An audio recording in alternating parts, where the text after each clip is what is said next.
Okay, good morning, Dad. Today is Monday, October 14th, and let's start this off by talking about the Middle East. So there was some news recently, just the other day, a Hezbollah drone struck an Israeli army base, an IDF army base. It killed four people that we know for sure, and 68, I believe, are reported injured, some of them seriously. It seems like this was a pretty major attack by Hezbollah with a drone. I'll start you off by asking, how did this drone, do you think, even got to this army base? Because usually drones are easily intercepted. They're relatively slow. It's kind of in line with those Katyusha rocket types of things. Iron Dome interceptors should be able to take these things down. This one seemed to clearly got through and did some severe damage. I haven't heard of an attack like this being successful from one of these smaller drones before. So Right. maybe tell us the significance I and what you think. Yeah, I don't know a whole lot. I don't know if anybody, outside of Hezbollah knows a whole lot about it. But I did hear that it was actually a larger and more advanced drone that first fired a missile at the facility. It was a military base south of Haifa, and what it struck was the cafeteria there at the military base. So it first fired a missile or a rocket at this cafeteria, and then it conducted a kamikaze attack. That's all I know, and I don't know how it got through. Even with it may be just a result of the number of drones and other vehicles that have been fired at Haifa, because over the last couple of weeks there have been several barrages. So it may be that the defenses have been, are depleted. They just don't have a sufficient number of interceptors. That's something that we talked about earlier, and maybe we're starting to see that. That's just pure speculation, but that's the only explanation that I can provide at this point. But it was a newer drone, so maybe there had some type of evasive capabilities that maybe we weren't aware Right. of. Have we seen a drone like this before that shoots a I missile? hadn't and heard does of one. There certainly may have been, but this is the first time I've ever heard of this kind of drone, a drone that can actually, fire weapons before acting like, like kamikaze drones, like most of them do. Right. Well, shortly after the drone attack, Israel bombed a civilian refugee camp outside the Al-Aqsa hospital in Gaza, inside the courtyard. And there's horrific footage. I don't know if you've seen some of it. I saw it. I didn't look at it closely, but I couldn't avoid seeing some of the photographs. And you're right, it's horrific. Right. Patients, children being burned alive. There's people still moving in just this, it's a tent city, so everything went up in flames. But this happened shortly after the attack on the army base outside of Haifa. Do you think that was in response to this this attack? Like they just did this out of retribution? Or, I know they just bomb Right. schools and hospitals, so it's something that happened. Yeah. But this one just seemed particularly horrific, just the footage, and it happened shortly after this attack on the army base. Do you think that there's any connection, or just Probably not, but there's certainly that possibility. The thing, of course, is that the Israelis have conducted many similar attacks over the last year. So this is nothing really new. They've attacked hospitals and refugee centers, tent cities. So this is part of the old IDF playbook. But who knows? Maybe somebody moved this up in as retribution, for the attack on the military base south of Haifa. Yeah, that could be. Have we been seeing an uptick on attacks in Gaza or in the West Bank, since the incursion in Lebanon? Because, unfortunately, it's I haven't been paying as much attention to Gaza just because we've been preoccupied with Iran and Lebanon. But can you kind of tell us what's currently going on there? Is it just the same horrific atrocities? Just It seems to be the same. If anything, there's been an uptick. There seems to be a concerted effort to drive all the Palestinians out of northern Gaza. And I know, like Chas Freeman has been saying for a while, that he thinks the intention all along, for at least several months, has been to drive all Palestinians out of northern Gaza and then just seize that land for greater Israel. So that's perhaps what we're seeing happening. And so part of that is it's pretty much unlivable now, but, to make it absolutely unlivable, uninhabitable for the Palestinians, and to terrify them too. These kind of attacks are terrifying, and it may just force those, the Palestinians who are there now to get up and head south. If Israel just takes half of Gaza like that, will there be some type of outcry, pushback from the internet? There will be, but I think, of course, there is you say the global majority, the vast majority of countries, people of the world, are horrified by what Israel is doing and have been protesting to various degrees. Their governments have been. Still we have the West. We have their firm supporters, especially the United States. And then I would say, like, number two is really the UK.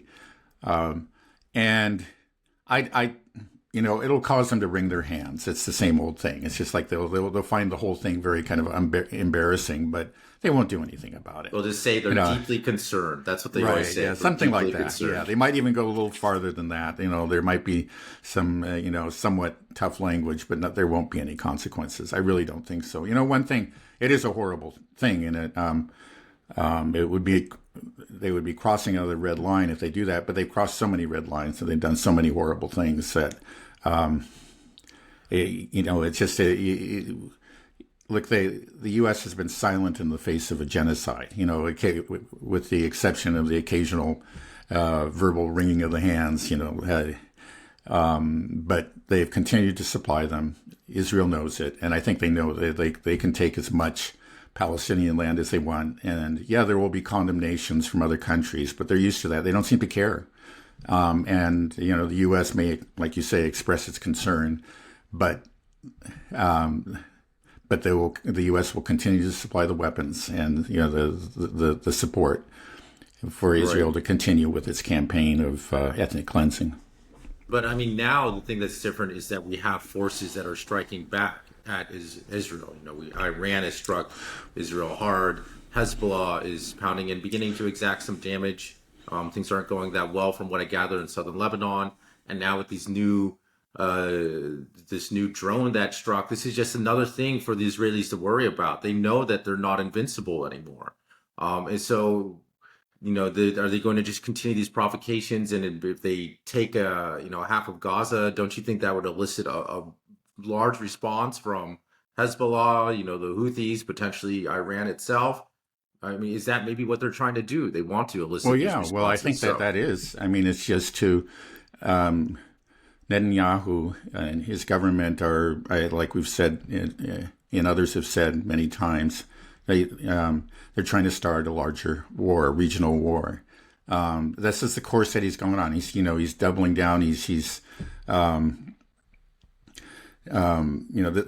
essentially his strategy, right? To take on everybody, to make a lot of enemies, create a regional war, and then draw the U.S. in. Is that position popular with the Israelis? Isn't that scary for them? The idea of they're a tiny country. They know that they can get struck. We saw ballistic missiles rain down. They want to say that their defense systems did a great job, but we know that it didn't. It looked like 90% of them got through. Now Hezbollah is getting them with drones now. The Houthis, you sent a drone all the way from Yemen and it hit Tel Aviv, a while back. So they have to be aware that this is not good. And, if Iran could just knock out all their energy infrastructure, for example, with their ballistic missiles, and then they would be without food, water, things would just fall apart so quickly. Isn't that, well, first of all, is the idea of a wider regional war popular amongst the Israelis? Netanyahu wants it. I haven't seen any, polls. It's clear that support for the government is there. I mean, there's the anger that exists is over Netanyahu personally. There are a lot of people in Israel personally detest the man, and they see him as corrupt. They don't like changes that he's making to the judicial system. Prior to October 7th, there were a lot of very large protests, directed at Netanyahu and his domestic policy. So that hasn't gone away. There is opposition to him. But my understanding is that, like, with the exception of the hostage question, the people support him and the course of actions they're taking. Now, again, it's just like in a war, there's this natural tendency for people to shut down their logical faculties and just rally around the flag. And I think that's what you're seeing. So there's a general rallying around the flag, even if they may hate Netanyahu as a man, they support the IDF, 100%. There of course are dissidents. But they account for a very, very small, politically insignificant fraction of the population. And in general, they support him. I don't know that the people there really understand what he's getting them into. They just trust, the government when it comes to military matters, and that's something that I think you see in a lot of countries. Okay, that's what I was going to ask you. Do you think they're largely oblivious to the threats that are facing them? Well, they must. They've always had. But you saw missiles coming raining down the sky. Right. What more proof do you need? Again, I think they trust the IDF has some plan that they're going to take out Iran's military capabilities in this upcoming strike that they're threatening. Gazans, and others have said this is going to be harsh. It's going to be surprising. It's going to do a lot of damage to Iran. Another hope is that somehow this will achieve the long-stated goal of regime change in Iran, which I think is ridiculous, but that's part of what they claim that they're aiming to do and eventually will achieve. So you think that there's this rallying around the flag effect. The Israeli population is also highly propagandized. A bit of hubris, just the fact that they've been so dominant for so long that they just believe that even when they see threats are real and they're there and starting to exact a bit of damage, it should. And I guess maybe the right. They have been. Let's be honest. Israel's had some, last time there was a real close call and they were in danger of losing a war was 1973, the Yom Kippur War. At that time we were talking about Egypt and Jordan and Syria. It was really kind of a retaliation for the 1967 war, the Six-Day War that Israel launched, a surprise attack against those armies, and they seized a lot of territory. And it's that as a result of that war that they have the West Bank and they have Gaza. The Yom Kippur War was actually, have to say, was successful for the Arab armies, and it looked like Israel was really on the ropes, and it was only because of a huge amount of support from the United States, airlifts of military equipment and ammunition and so forth, that Israel was able to hang on. So that was a time that was actually rather close, but they survived it. It's kind of part of the lore, the heroic history of Israel, if you will. And then, during the first Gulf War in 1991, there were Scud missile attacks that ended up killing, a number of Israelis, we learned later, and injuring quite a few. They did do some damage. And they may just think, okay, this is just another one of these episodes, but we got the U.S. at our back, and we trust the IDF. We will come through stronger than ever. I'm speculating, but I think that may be some of the psychology. It's just this, there is this sense of invincibility that's been, I think it's probably still there. It's just, in the end, they're the barbarians. Part of being barbarians is that their technology is inferior, and the outcome is never really in doubt. We, the civilized people, will win. I'm sure a lot of them are worried, but they do still trust. I'm again speculating, but I would be very surprised if I was wrong. They still do trust in the military authorities, even if they detest Netanyahu personally. Well, speaking about U.S. support, how they turned the Yom Kippur war around just because the U.S. injected all of its supplies. We're doing a little bit of that now. So I don't know if you saw, we're sending over a THAAD anti-missile system and approximately 100 U.S. troops to man this system. And I was looking up this system in the internet. If you look on Western media, it says it's the most advanced, the best defense system in the world. Do you know, and can you speak on anything about, do you know much about the system, the efficacy, like if it's any good? Have we seen it in action before? Because we really haven't. So we don't know, in fact, how good it is.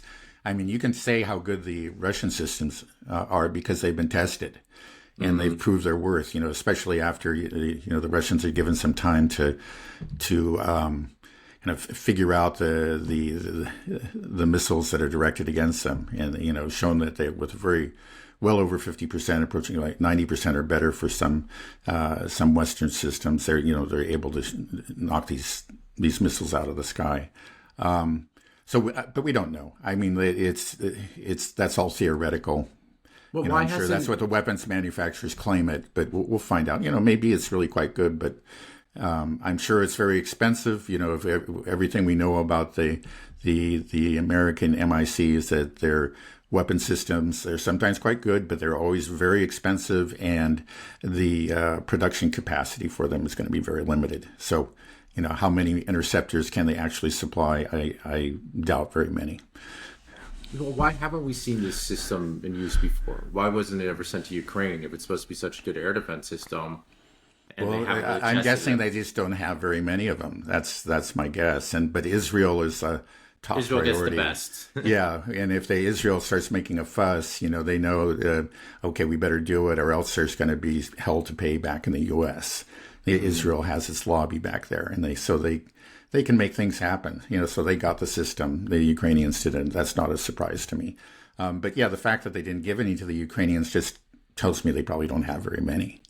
I think that they were actually used in East Asia. That's where they've been. That there was actually something developed in response to the Korean missile threat, something for South Korea and Japan. Okay. Well, I mean, that missile system, then you think would be a pretty high priority target for Israel. I mean, not Israel, Hezbollah and Iran, right? If they are going to do if Iran's going to do another attack, I imagine they're going to try to target the system. I mean, that's what we saw Russia do. All of our Patriot batteries, they located them and they just took them out with Kinjals, hypersonics. So do you think that's... I don't know how easy that will be for Iran. I should actually tell you, I watched a very, very interesting video. It was on Daniel Davis Deep Dive. It was a presentation made by Theodore Postel, who was a professor emeritus from MIT. And I think you could legitimately claim, at least like in the Western world, he may be the leading expert on missiles. And he did a very close analysis of the recent Iranian strike on the Nevatim air base. And, he what he found by looking at the pattern of impacts. Now, he stresses that this isn't proof, but, at a high level of statistical probability, these were Iranian ballistic missiles, and they had an accuracy of what's called 1.1 kilometer CEP. It's a diameter. It's essentially, if I understand this correctly, it's the diameter of the circle in which you can have with above average confidence that your missile will strike. So that's actually not very precise, because he's just looking at the impact distribution, and it looked random within, more or less that diameter. It's actually spread out over maybe 2 kilometers, and that's about the size of the airbase. So the airbase was, in fact, struck like 32 times. That's correct. But it seems to be a random pattern within there. Now, some shelters were hit directly, but that was just probably chance, is what he argues, and then other facilities. So clearly they did do some damage. But it seems that their ballistic missiles are not, they're fairly accurate, but they're not really precise. So it's really unlikely that they could take out, a launcher, for example. If they got lucky, they might, or if they just send enough missiles at it, they probably hit it. But they don't have that level of precision. Now, you said now the Russians appear to have it, like with the Kinzhal, which is a hypersonic ballistic missile. It's accurate within 10 meters or something. Now, again, this is not to say that the Iranians have a low level of technology. It's actually extremely difficult. The way a ballistic missile works, it's like a bullet. It's fired, it's launched, and then at some point, it actually starts coasting. It just, the trajectory is set after the launch, and it just coasts in. So you has to be extremely precise. The speed and the height and the trajectory. All those things have to be precise within just extremely small percentages. So the fact that they do have this 1.1 kilometers is actually quite an achievement, but it's not, but they can't take out very specific facilities with any degree of confidence. That's what he argued. And I think, again, that we've heard all kinds of theories, but if you want to go to somebody who's truly authoritative, this is the guy. I think he knows what he's talking about. He said that now Iran does have missiles that are extremely accurate, like within 10 meters, but they're cruise missiles. And they also have some advanced drones that can do that. Now, these are slower moving, more likely to be shot down, but he says he believes they have them in sufficient numbers so that it can overwhelm a system. So if they really do want to take out a target, they could do it with their, a swarm of drones and or cruise missiles. Again, because with a cruise missile or a drone, you can always correct the flight path, all the way up to the last 100 meters or so. And that's why you can achieve tremendous accuracy, but they're slower moving. Now, he said, with these ballistic missiles, it's true that basically none of them were intercepted. The Israelis didn't even try all that hard. And they, where they tried, they almost always missed. So that's one advantage. You can see how these ballistic missils could be very useful for certain kinds of targets, where you have a target-rich environment. Let's say, I'm just thinking I don't know for sure, but I would think like an oil refinery, where there's just a lot of things, structures packed together. And, if you send 50 ballistic missiles at their oil refinery, you're going to do a huge amount of damage. It would be better if you could precisely target specific tanks or whatever, but you don't have to. It seems to me you can still do a lot. So anyway, that's a long-winded answer, but I thought it was important for us to bring this up about Iran's capabilities. It would be difficult for them to take out, if he's right, and I think he probably is, it would be quite difficult for them to take out, let's say, specific THAAD launchers. Well, something I would want to hear Postal explain is how they took out the Mossad building in Tel Aviv, because you're talking about if it's a scatter shot within 1 to 2 kilometers, you fire a missile into Tel Aviv and it's coming down through skyscrapers, you're gonna hit something. But I saw the footage, you saw footage. Clearly they hit, and it sounds like they hit the target. They say no casualties, so right. How would you fire a ballistic missile into Tel Aviv if you're saying it's not that accurate? It's got to be accurate if you're just trying to hit something. Well, that's true. Tel Aviv. That's a good point. One thing is he said, they have different kinds of ballistic missiles, and so maybe they do have a few that have achieved this high precision, but they use it sparingly, and we just don't know how many. That's a very good point. He said, even within, another possibility is we're looking at the air base, and I know what Simplicius the thinker came up with this too. One explanation for why there may be a lot of impacts in just empty ground, essentially wasted impacts. It could be that there was a mix of different kinds of missiles that were sent there, and Theodore Postel said this is possible too. There may be a certain number of older, less accurate that were mixed in there just simply to overwhelm the air defenses, and so that's maybe what you're saying. looking at the videos, he didn't see that. But but the video evidence, it's very helpful, but it's not definitive. So that's a possibility. Maybe, they clearly do have a range of different kinds of ballistic missiles, and some of them may be extremely accurate. Yeah, I had heard that story too. I think that I think a radar facility was taken out, and that again suggests that they do have some highly accurate missiles within their arsenal. So that's, this is something I guess we'll just learn as this goes ahead. But yeah, he's thinking, even in spite of his analysis of that attack of the Nevatim air base, he said, that Israel's in real trouble if they decided to pick a fight with Iran. Iran does have a lot of long-range weapons that they use, and Israel is much more limited. They have their aircraft, but they have to get all the way over there. They have to be refueled. And aircraft, F-35s and F-16s are very vulnerable to air defense systems. We don't know if they have S-400s. There's, I guess some reports recently saying that Iran doesn't have the S-400s. But if they have S-300s, S-300s have demonstrated to be very, they're the oldest system, but they have demonstrated their worth in Ukraine. I mean, the Russians themselves had to be very, very careful about, penetrating Ukrainian airspace because of the many S-300 systems that Ukraine had. And Iran has some of its own, which, again, these air defense systems tend to be particularly effective against aircraft. So it won't be easy for Israel to, inflict serious damage on Iran. Mm. Well, do you have any updates to give on this Israeli retaliation that they promised to carry out on Iran? It's now been about 2 weeks. You wonder how long they're going to go before people start to say, "Oh, Israel can't do it."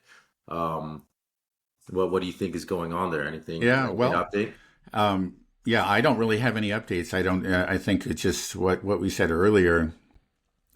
It may be that they're realizing how difficult this is going to be, and they're trying to worry. They want to figure something out that's impressive, but they can be confident they can carry, really pull off, and they may be finding that that's quite difficult. So they're looking at a lot of different possibilities, and there may be some wrangling that's going on between the U.S. and Israel.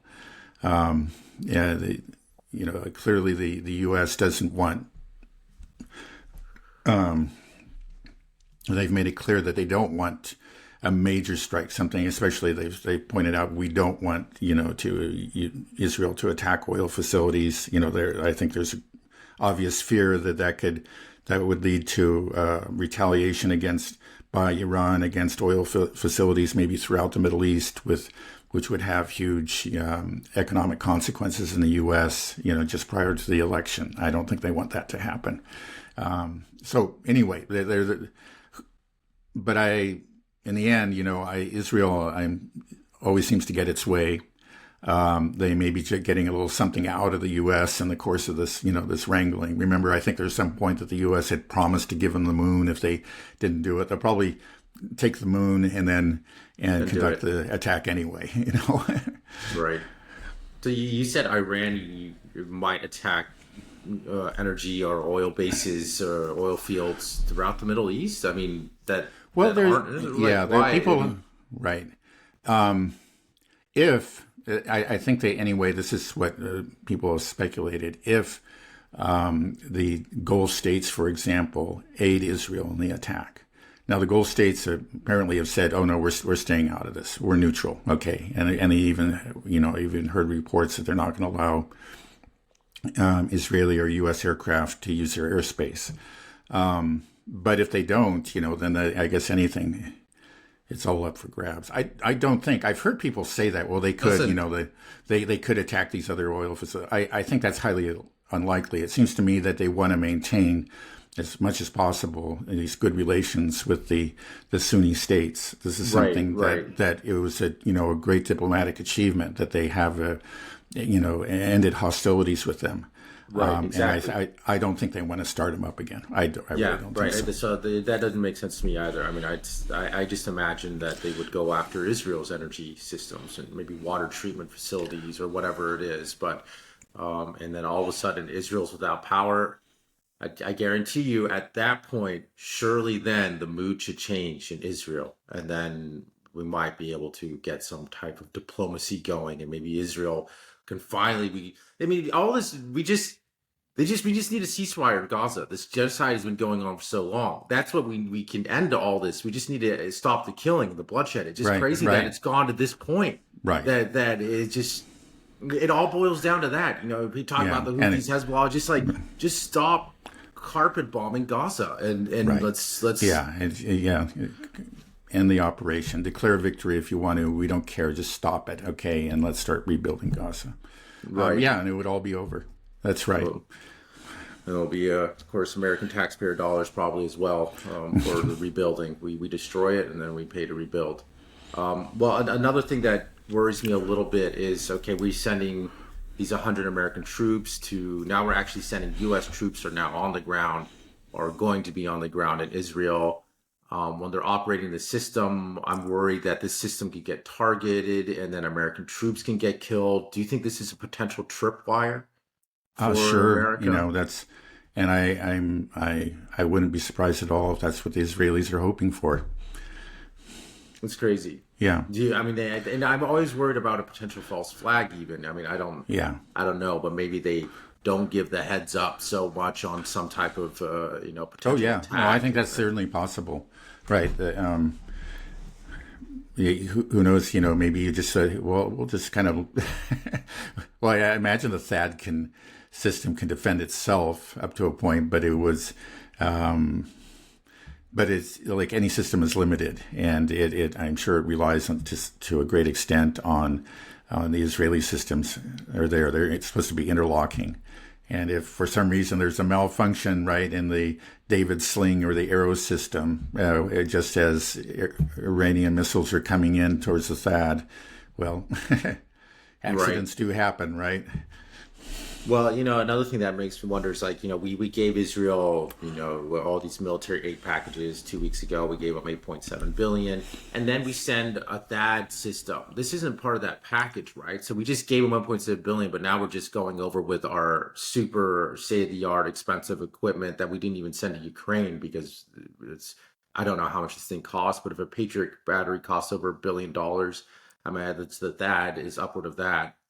I mean, if it gets destroyed, that's just, it's not out of that 8.7 billion we gave to Israel, right? That's just something completely separate. This is just now an additional, well, probably a loan program or whatever. Yeah. I mean, as far as I know, it's additional. I mean, there just seems to be the sky's the limit. That we're constantly sending money. Supposedly within budget, but who knows? I'm just trying to think of more things to get upset about. So it's just another one, right? Okay, well, maybe you can talk to me a little bit about the UN peacekeepers in southern Lebanon, because I'm sure you saw this. Netanyahu gave a little speech and said that these UNIFIL peacekeepers, the UN peacekeepers, have to leave southern Lebanon, get out of the harm's way, and they have to evacuate. First of all, do you think they would actually do that? That Netanyahu could just order the UN peacekeepers to leave? I mean, that's what they're there for, right? Exactly, that's what they're there for. And so it would destroy the credibility of the UN peacekeeping in general if they just turn tail and run. And so far, they've held their ground and say, no, we're not going anywhere. This is where we're remaining at our positions here. I know they're Irish peacekeepers. And Italian, I believe. Okay, Italian. I think there was some, and an Indonesian was injured. There's another. I can't remember what the other nationality was. But yeah, no. He just told them to leave, ordered them to leave. I think at least 4, maybe 5 peacekeepers have been wounded by Israeli fire so far. It's just another just a long series of really attacks on the UN by Israel, which is just no other country in the world could get away with this.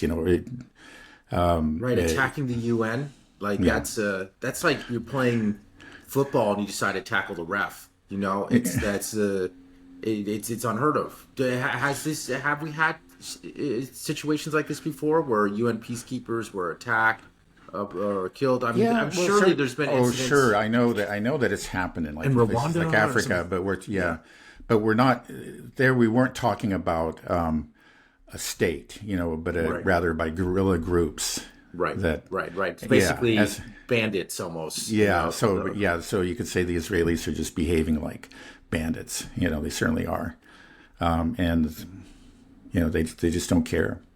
Do you think that Uh, they might actually, bomb a UN Oh, they might. Oh, tower or sure. I mean, something they've and done that kill? before. I mean, this is something that didn't start on October 7th or, October 8th. But because I remember, again, I've been following the, the Israel-Palestine conflict for decades, and this is kind of an ongoing theme. It's just generally like so many things that the IDF did in the past. It was it was gradual. It was spaced out over time. But occasionally they would attack, clearly, UN facilities. And then they'd always claim that it was a terrible mistake and and they would look into it and then nothing would happen. But then, several months later, the next year it would happen again and then again and again. So they have attacked UN personnel and facilities in the past, but they just really stepped it up, like everything else during Gaza. So I think over 200 UN employees, so UNRWA employees, have been killed, and a lot of their facilities and vehicles have been destroyed. And then, of course, they declared the Secretary General of the UN persona non grata. What a move! What a crazy right. move! Yeah, we can see how popular they are in the UN. Last time when Netanyahu was there, is basically the whole assembly chamber emptied. You saw people there, but they were actually Israeli supporters that had been bussed in to cheer up. But like everybody else, almost everybody else just left. Everybody detests them there and detests the Israeli government. It's not just Netanyahu personally. They just hate the Israelis for very good reason. I mean, they kill their people. Right. Well, I mean, what are the implications of doing things like this? I mean, surely that constitutes, a war crime, right? I mean, like there's supposed to be some rules, right? Right. Well, It's again, just, it's a rules-based order. It's basically the U.S., the West, that makes the rules and gives the orders. It's an old joke, but it's really true. I mean, that's not an exaggeration. It's just the way things are. And the U.S., sees itself as a global hegemon. Imagines itself to be virtuous, and part of its role is to protect Israel, and that's what it's doing. And so it just doesn't matter. The rules don't matter when they conflict with Western hegemony, and in particular with Israel, which is just supposed to be, is one facet of that. yeah. Well, I think the rules-based order. The U.S. rules-based order. It's coming to an end now, right? I mean, we're alone on this. Yeah. Well, we still have, tremendous power. We have tremendous influence even within the UN. I think it has to be waning. But we've had, we've learned that for a lot of various of these UN agencies and organizations really have been infiltrated by the U.S. I can't remember at the moment the name of the chemical weapons agency, but that was completely corrupted by the U.S. and Western powers and used to against Syria, for example, to hide the truth about the various incidents there. So they do have, the U.S. has a lot of influence. They've worked on developing influence in the UN over the years, and they've corrupted a lot of the agencies. But obviously, there's just a hatred among the members towards Israel and, by extension, the U.S. Right. That's the thing. By extension, us. That's what's so frustrating. That Right. Israel's dragging us through this, and we're just going along with it. But is there some hope that the international community will be able to put more pressure on Israel to end this, diplomatically, like the attempt of sanctions? I mean, France has stopped sending military aid, at least there's something. I believe Spain is Yeah. doing the same thing. Countries like, I believe, Venezuela a couple of weeks ago, or I think it was Venezuela, severed ties completely with Israel. So more and more people are starting to stand up and say something, and then they realize that, hey, when I stand up and I say we're going to sever ties or stop supplying arms, there'll be a cry from the Zionist crowd. But overall, you can see them getting support for that decision. That Right. this is that they're making the Right. right move, and so more and Yeah. more people will become brave and stand up and begin to maybe actually put some pressure on Israel, like that we can Yeah. to Well, end this. yeah. The problem is, I mean, it's true.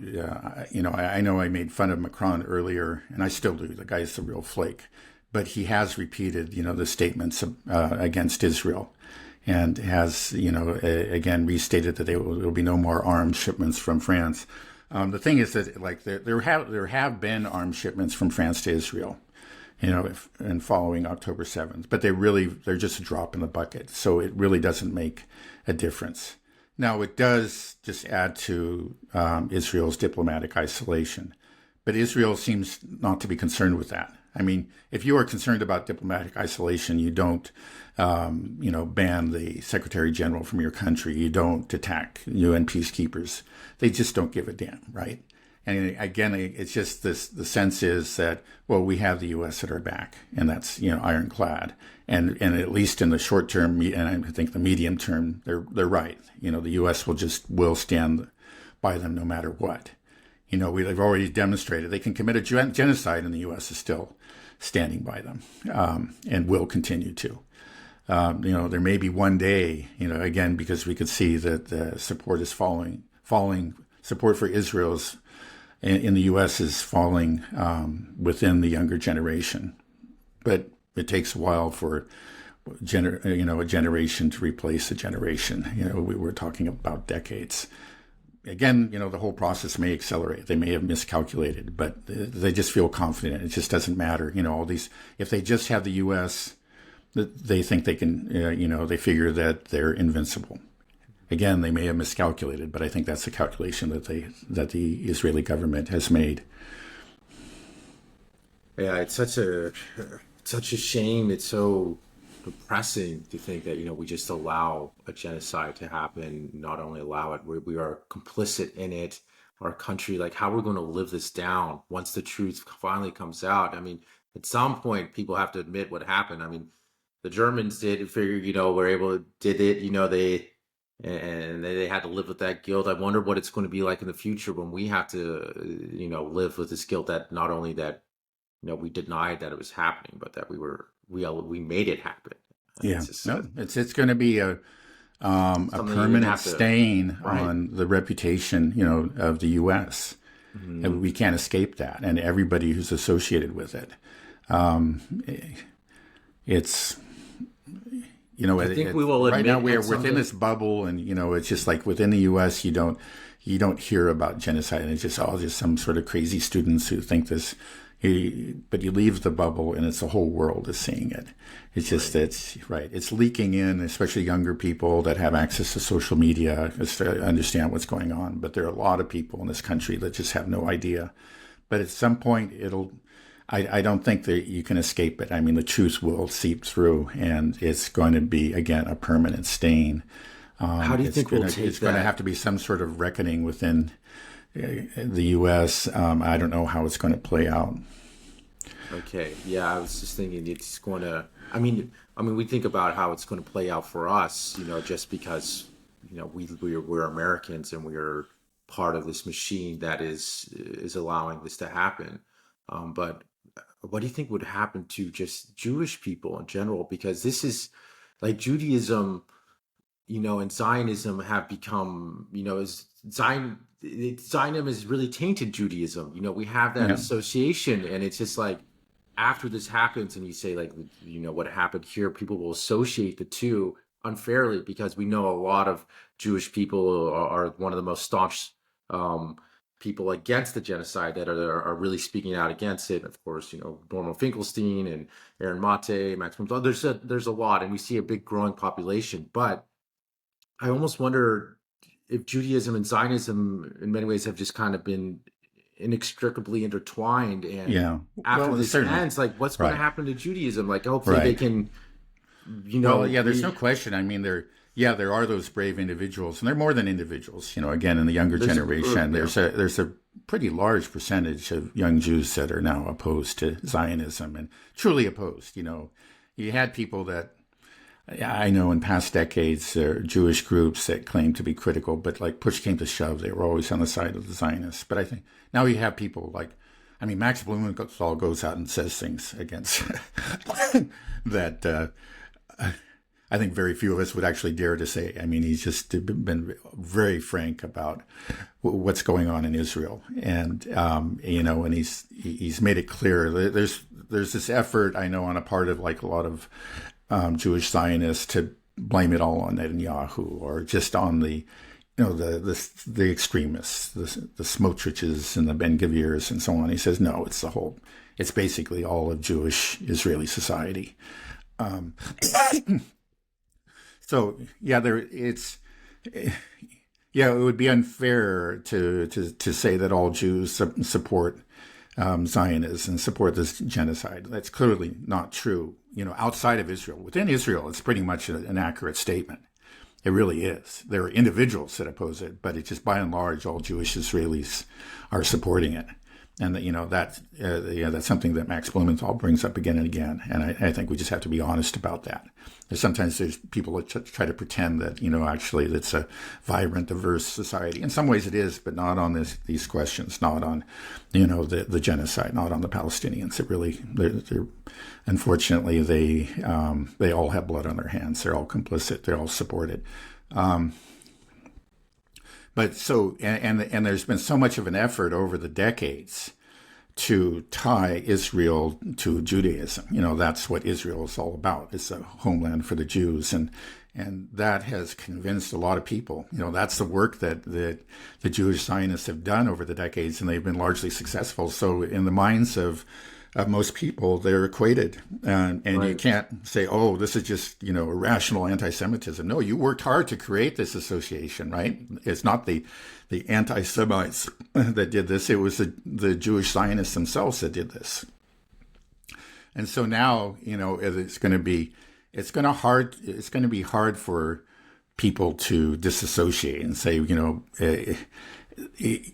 in the U.S., you have this reflex generally, support for Jews and Zionism. There's a real powerful philo-Semitism in the U.S. and some Western countries.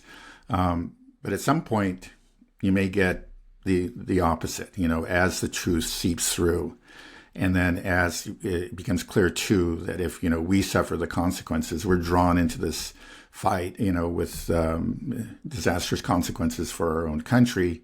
And then it's finally, it breaks through the truth about Zionism and what was done in Gaza and Lebanon and so forth. It's, it's hard to see how there won't be, a resurgent anti-Semitism. There's people who are going to be really angry. So, people like Max Blumenthal are harshly, very, very critical of Israel. And they're condemned as being, enemies of the Jewish people. You could argue that actually they're the only ones that might end up saving the Jewish people, because they have put themselves forward on the right side of this question, and people are going to look back and remember that. We hope. Mm-hmm. Right? Yeah. Zionism really co-opted Judaism, and it's tarnished it. It's such a shame, as if you're a Jewish person that doesn't support this. It's like they've turned your faith, everything that's supposed to be holy and to you, is now. People associate the genocide to it. That's a bad association. Yeah, you don't want that. It's. And then, you have to say too, it's true of a lot of Christian churches in this country that have gone down the Christian Zionist road. And they only have themselves to blame for doing that, but they too are tying themselves to this. It's supposed to be, this is the religion of Jesus Christ. It's